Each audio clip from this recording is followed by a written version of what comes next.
Welcome to a Life of Freedom podcast, your source of inspiration and information on how and why you should choose to pursue your own happiness, pursue your passion, and design a life that fulfills you and makes it your own. And now here's your host, Ayesh LKZ. Welcome to episode 15 of season 2. Today we are talking with Wendy Darling, personal trainer, nutrition coach, life coach, fitness model, and a proud mother. Let's get to the part 1 of the interview.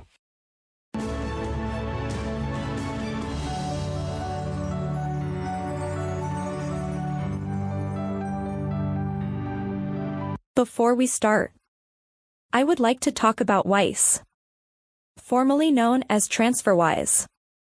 Receive money directly to your account with zero fees wherever you are in the world. Hold and convert money to over 40 currencies instantly in your account and get a debit card to spend in any currency. All with low and transparent fees. Try it out from the affiliate link below with no additional cost to you. And now back to the podcast.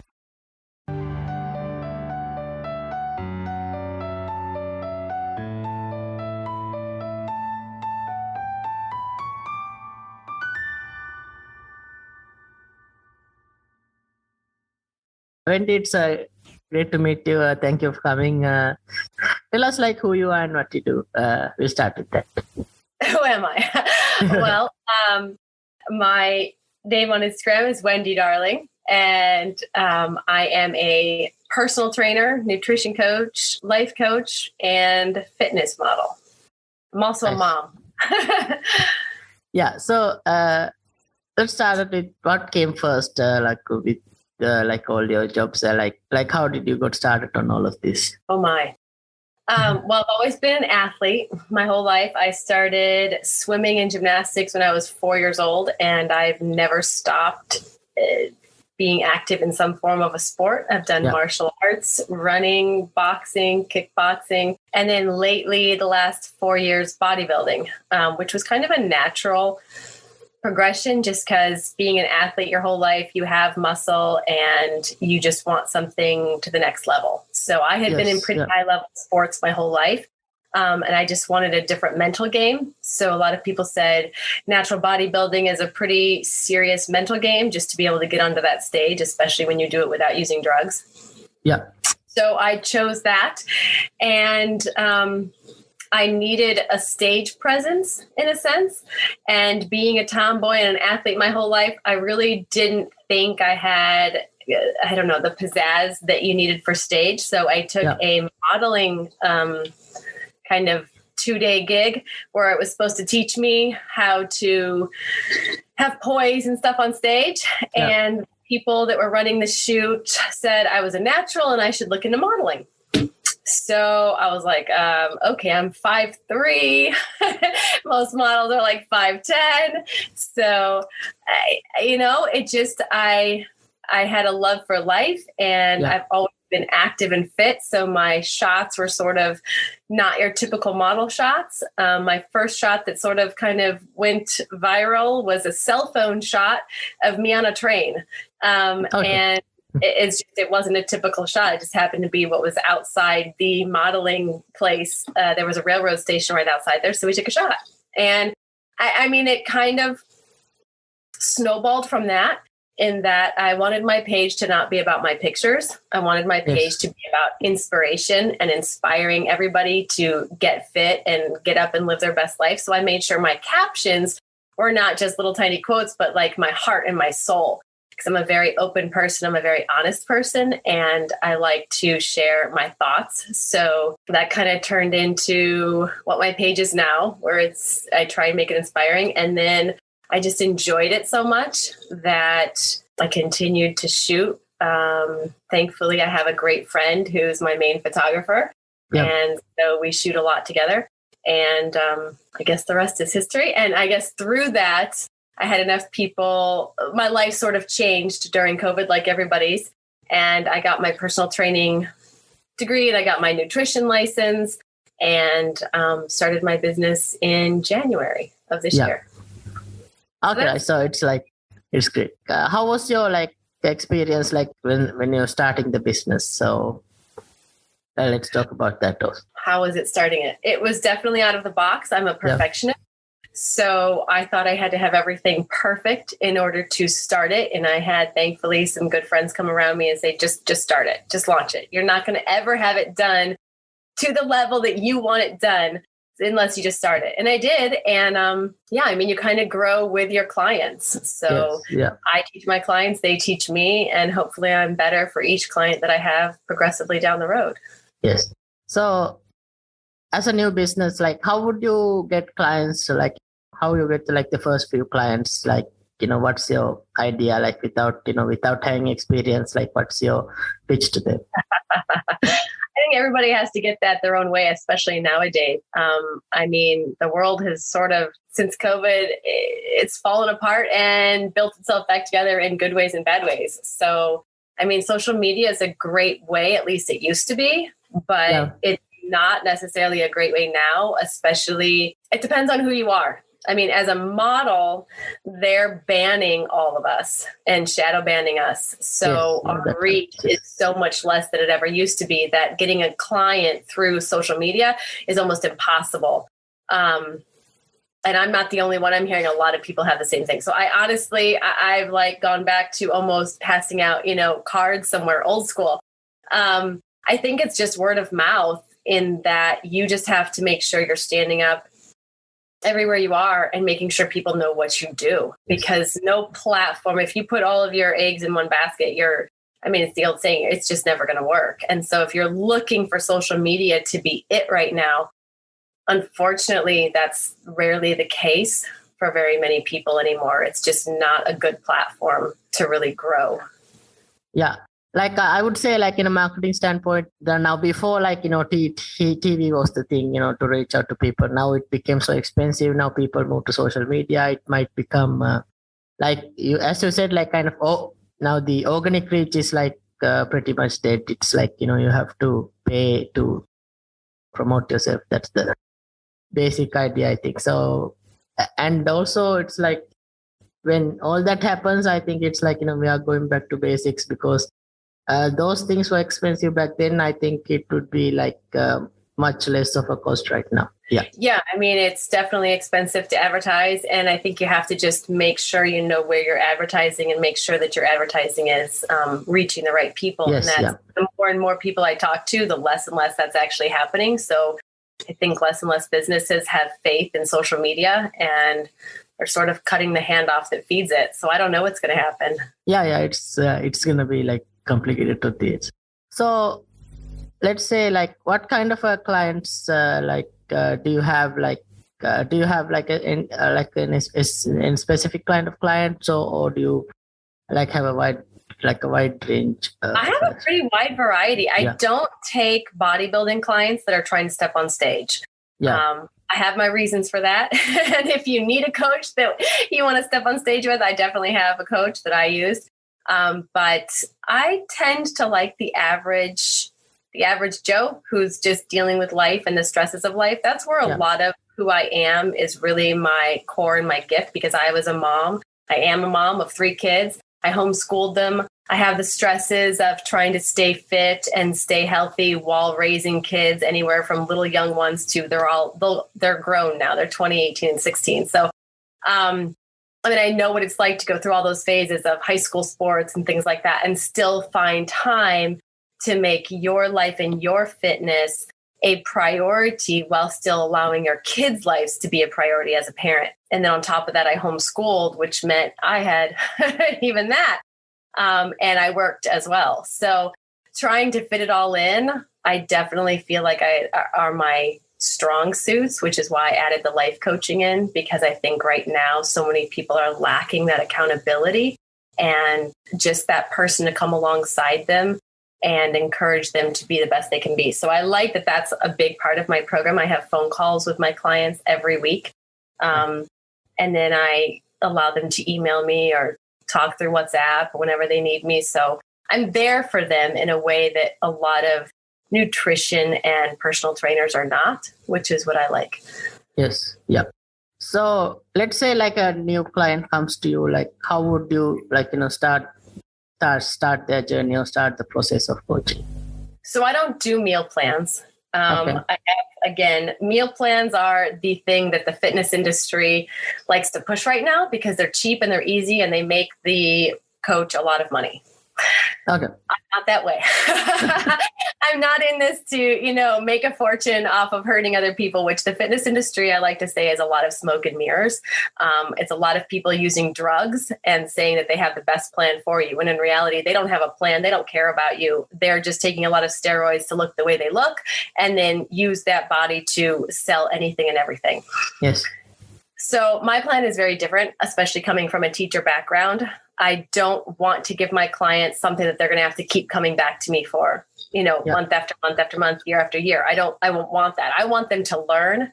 So my program is a 6-month program where I teach them everything they need to know to never need a client or a nutrition coach again. And that's been very successful with the clients that take it seriously and learn everything I have to teach. With the clients that haven't necessarily put their best foot forward and are still wanting that magic pill, unfortunately, it doesn't go as well, but they're still better off than had I just handed them a meal plan. Because a meal plan is something that anyone can sort of adhere to for 6 weeks. We can all do anything for 6 weeks.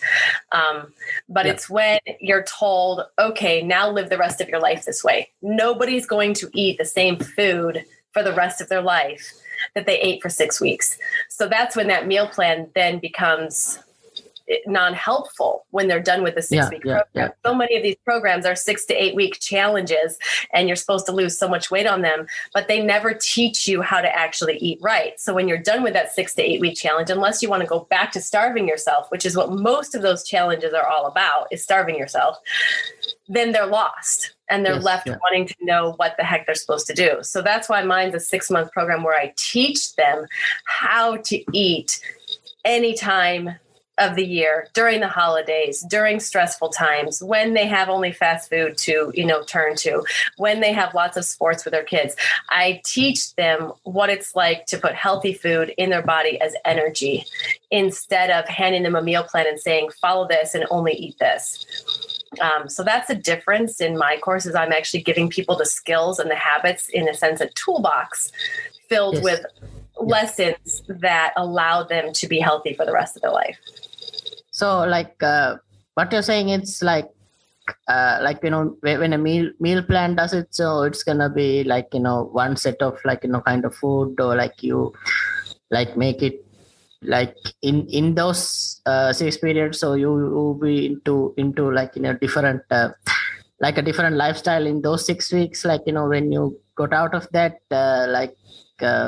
it would be a different thing. It's you're not learning the basics, and you're not you do not know what to do by yourself. You just follow that, and after that, it doesn't help. Exactly. And most people don't want to eat the things that are on that meal plan anyways. Yeah. They don't pick in, some people will say, oh, sign up for my 8-week program and even pick the food you want. But they're not letting them pick all the food they want. They're just letting them pick a bunch of specific food for those 6 weeks. Yes, and then that's what they make that meal plan out of. Instead of teaching them how to eat anything, I still eat cheesecake. I still drink wine. I still have a beer. I still have a burger every week. And those are the things I teach my clients. It's live life. There's nothing I'm going to tell you that you have to get rid of.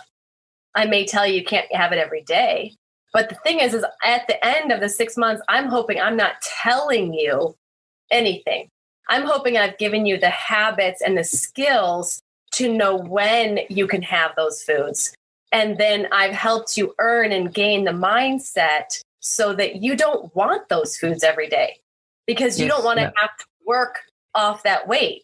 You've done the work, and now you know how to implement a hamburger and a beer or a piece of cheesecake into your week and not have it throw you. Those are just life habits that come from the first thing I have my clients do is implement more protein. Unless you're a serious athlete, there's nobody that's eating enough protein in America. I have yet to have a client come to me that's even eating half of the protein that they should be eating. So as soon as I get my clients eating the correct amount of protein and adding some water, I 100% of the time, people start losing weight. because their body is getting the energy and the nutrition it needs and the water to flush things out of their system. And they're starting to get on a set course of implementing good food into their body, that their body's like, oh, you're feeding me now. Oh, I have the right amount of energy. And then we can go to the next set of skills and the next set of skills. And so my skills and habits build on each other. So by the time that they're done with 6 months, they know how to literally, I'm not a outlier. My body is not some freak genetic thing, because if you saw the genetics I come from, you'd be like, oh my gosh, how did you do that? But it's just a consistent lifestyle that I have, where I make the choices I do every day to put food in my body for energy, not for emotional support. Yeah, it's like what you're saying is now, how do you incorporate that beers or burgers, or like how do you know like when to do it, like if they want? How do you implement those Jimmy foods? yeah. I mean, it's definitely, that's down the road. That's not something that I can teach right off the bat. I can explain how it is, but it might not necessarily make sense, and somebody wouldn't have the life skills to implement that. Because for a lot of people, having a piece of cake throws them to want more cake and more cake. Yes. Yeah. So it's something where we start with the protein and we start with the water, and then we migrate and we add in, having fresh fruits and vegetables. So their body is getting more of the micronutrients that it needs, and it feels better. And the thing is, our stomach is our second brain. So when we feed just like when we feed our real brain, when we feed it crap from TV, we can't think straight. We don't have a positive mental state. We may be more angry or more depressed. Well, the same thing goes for our second brain, being our stomach. When we feed it crap, it can't think. There's a reason why so many people are ADHD and ADD and suffer from depression and suffer from anxiety in today's world. And it's because all this processed food that we're putting in our body can't digest. It doesn't know what to do with. It doesn't know where to put the energy, because a lot of it isn't energy, it's junk. And so our body has a lot of just crap in it. And what can a body do or brain do when it has a lot of crap? It spews crap.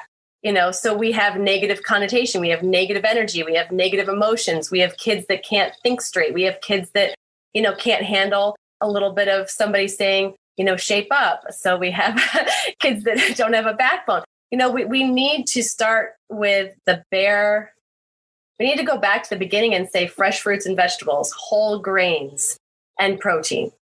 Yeah. And those are the things our body needs to provide our cells and our muscles and everything in our body to work.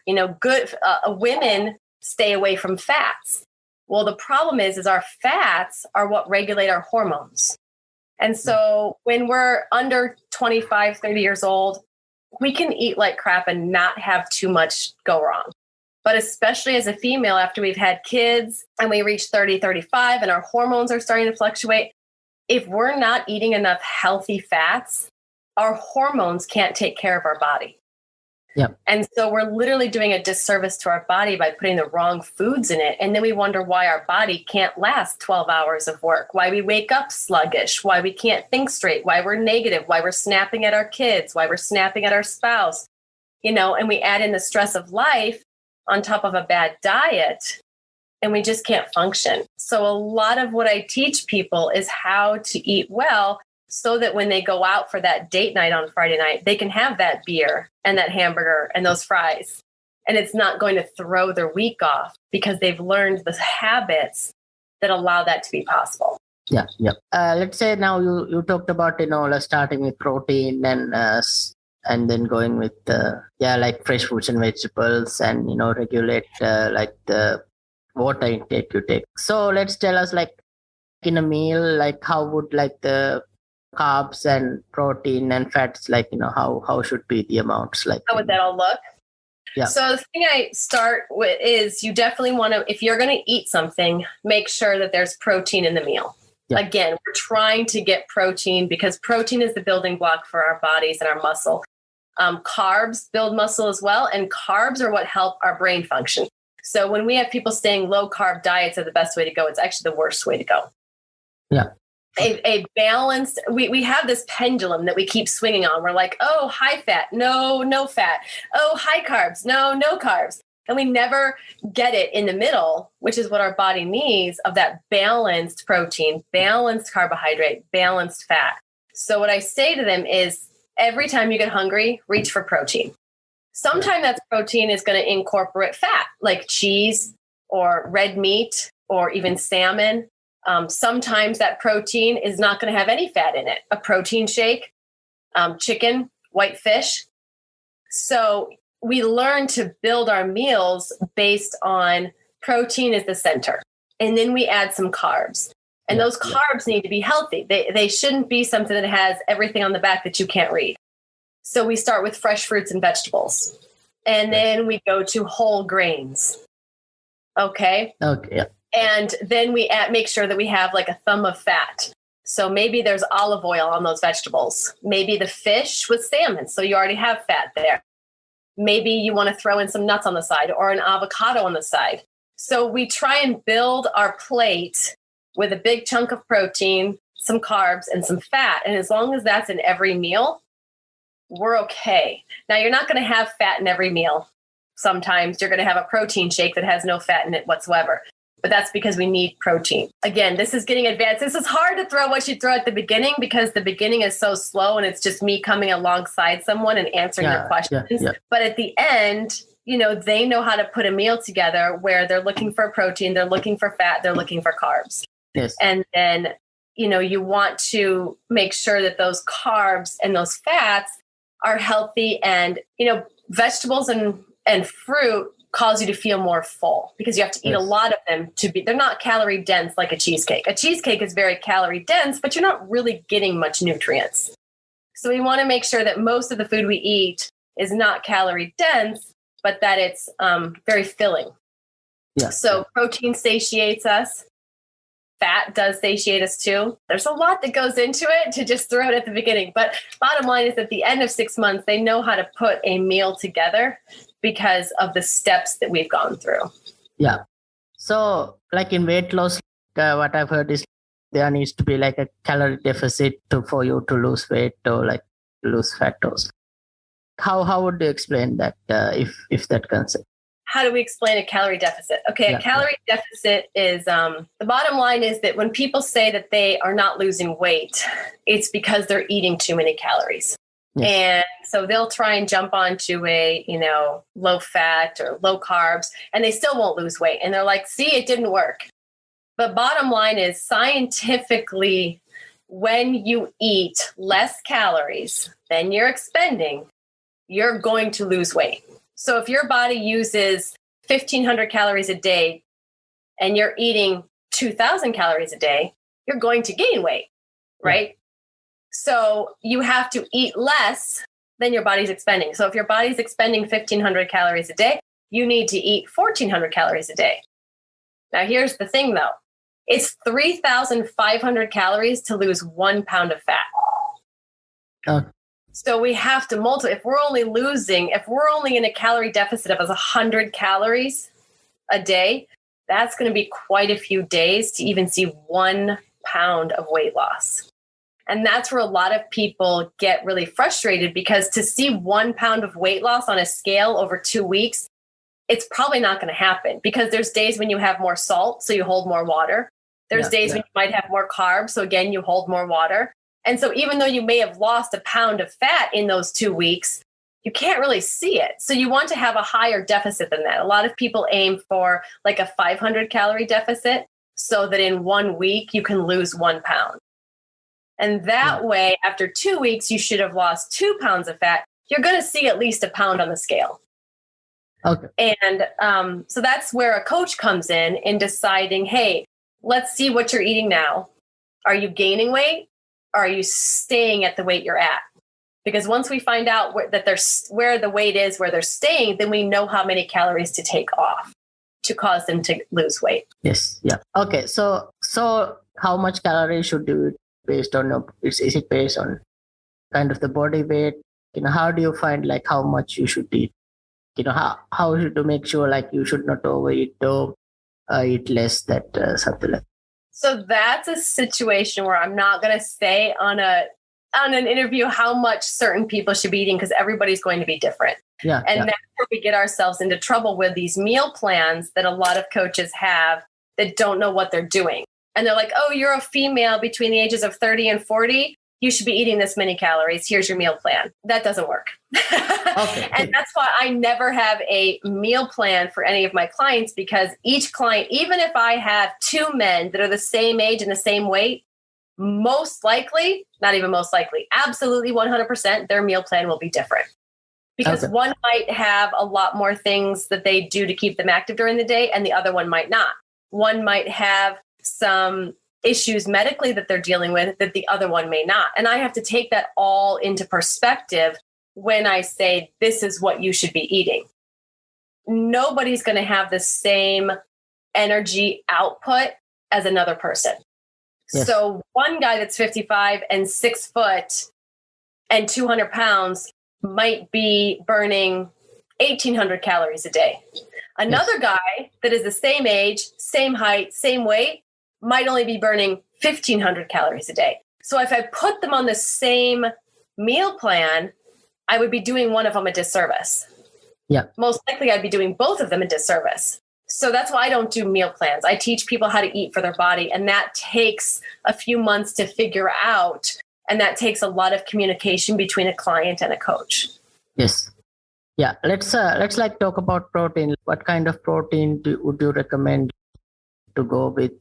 Are there any specific kind of food? It's or like it's in the wide spectrum of all the protein. As far as protein goes, I say I just try and get clients to eat more protein. Yes. So the easiest way I get clients to eat more protein right off the bat is protein shakes. And by protein shakes, I don't mean protein powder plus a bunch of other stuff in it. I mean literally the protein powder, shake it with water, and drink it morning and evening. That's what I start all my clients on, because it gets you in the habit of having protein before you start your day and when you're ending your day, because when you're recovering, when you're sleeping, that's a huge part of losing weight is our recovery time. Our body needs that protein to actually recover. Okay. So protein shakes work great. They're very cheap. They're probably the cheapest protein you can get. They're tasty. They come in a lot of flavors. I definitely have my special brands that I prefer. But heck, if you want to go out and get a protein shake from the store, it's a good place to start. Then we incorporate chicken because, again, it's low fat. We're trying to start with low fat stuff because most Americans don't have a problem getting fat. They have a problem getting protein, but they're eating way too much fat as it is. So I try and start with the leanest amount of proteins to incorporate first. So chicken. Then we go to egg whites because a lot of people can either drink the flavored egg whites or they like to make scrambled eggs or they put eggs into something else. Then after that is when we get into what do you like? Some people like steak. Some people like sausage. Some people. So, whatever it is that you like to incorporate protein wise, I just tell them to eat more of it. Egg yolks are great, especially, it's an animal fat and it's got a lot of good nutrients in it. So an egg yolk is a great thing to start with, especially females need to start with animal fats in the morning. Yeah. So I actually have eggs in my protein pancakes. Yeah. Yeah. So is it more fat or is it more protein? An egg yolk? Yeah. The yolk is where the fats are. So if you want an egg without the fat, then don't have the yolk and you still get the protein because the protein is in the white part. Yeah. Yeah. Okay. So by taking out the yolk, you're just taking out the fat, but it's very healthy fat. So yeah, that's good. Okay, so like the protein shake, so it comes as a supplement, or is it just protein Yeah, it comes as a supplement. I use My Protein Powder or Legion Athletics, two very good brands, and they don't put fillers and they don't use fake sugar. So that's why I like those two brands. Yeah. Yeah. So what about exercise? How would you incorporate exercise into doing this? Into a day? So the first thing I get my clients doing is just moving. I'm not going to tell my clients right away, hey, I want you to have 40 minutes in the gym. Because if I don't have somebody who can even spend 10 or 15 minutes taking a walk, then they're going to fail if I tell them to go spend 40 minutes in a gym. And I'm trying to get them to see their life filled with successes. I want them to be able to pat themselves on their back every day and say, hey, good job, not, hey, I failed. So we start with just taking the walks, and those walks lead to longer walks. And those longer walks then lead to, hey, do you think you can get in the gym? And that gym time turns into, not just the basics, but starting to do more kind of lifting of weights and more compound movements. And then those times turn into, let's really structure your program so we're building the muscle that you want built. For those clients of mine that I have, which tend to be mostly men that come to me already being in the gym, then I just look at what they're doing and say, okay, let's make this more usable time. How long are your rest periods? How much are you really getting lifted? Are you progressively overloading the bar, or are you just, willy-nilly? Who cares what I do when I go in the gym, and every day it's different and every week it's different. So I have no idea if I'm progressing in weight or not. So I try and teach them the basics of how to look at your time in the gym and say, I've got 45 minutes and I'm going to make the best use of that. And then I give them a plan, and then I teach them how to lift. And so it's really different for each client.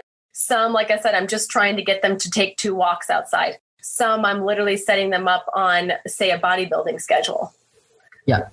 What's your idea on what's whey protein means? I've heard of that supplement Whey kind of protein. thing. It's just a very viable, easy source of protein. So, and it's digestible. It's just the best. It's just an easy. This can get really complicated and really scientific, but we'll just keep it at the bare minimum. Okay. Yeah. Good. It's a good protein to incorporate. Okay. Yeah. Okay. Okay. Yeah.